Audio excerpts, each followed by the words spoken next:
पिंपळे. हरीश पिंपळे. आज बरे. सन्मान्य सदस्य सरोजताई अहिरे यांनी जो विषय मांडला हा फार गंभीर आहे अध्यक्ष महाराज. सर्वसामान्य माणसाले जर खदान टाकायची असली त्यासाठी 6-6, 8-8 महिने परवानग्या भेटत नाही. आणि इथं तर कळसच झालेला आहे. अंजन तालुका मालेगाव जिल्हा नाशिक येथे शासकीय जागेवर जर तिथं खदान टाकल्या गेली तर तिचे पटवारी, तिचा जो गावातला सचिव असते ग्रामपंचायतचा त्याची NOC पाहिजे, पटवाऱ्याची NOC पाहिजे, पर्यावरणाची NOC पाहिजे, तहसीलदाराची NOC पाहिजे, ADOची NOC पाहिजे, कलेक्टरची NOC पाहिजे. मग एवढे सारे कागद लागत असताना यांच्या लक्षात कसं आलं नाही की हे सरकारी जागा आहे म्हणून?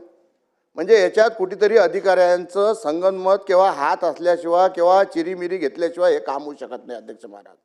कारण सर्वसामान्य ठेकेदाराला जेव्हा आमच्यासारख्याला का तुमच्यासारख्याला खदान टाकायची असली तर 2-2 वर्ष साहेब आपल्याला परवानगी भेटत नाही. इतक्या लवकर परवानगी सरकारी जागेवर कशी दिली?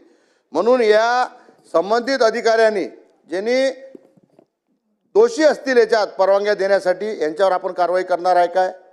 आणि या ठेकेदाराची जे मालमत्ता आहे, कारण आता तिथून जे गोणखणी उचलल्या गेलं तर ते ज्या डिपार्टमेंटची जागा आहे त्यांचं नुकसान झालं, गड्डा पडला असेल, नुकसान झालं असेल, माल शासनाचा त्यांनी बाहेर विकलेला आहे, तर त्यांची मालमत्ता ते जप्त करणार आहे काय? आणि परत अशा कॉन्ट्रॅक्टरले परवाना भेटणार नाही असं काही आपण पाऊल उचलणार आहे? माझे 3 प्रश्न आहे. अध्यक्ष महोदय, मी स्पष्ट पद्धतीने सांगितले की याची चौकशी जी आहे ही विकास आयुक्तांच्या अध्यक्षतेखाली एक सदस्यीय समिती नेमून केली जाईल.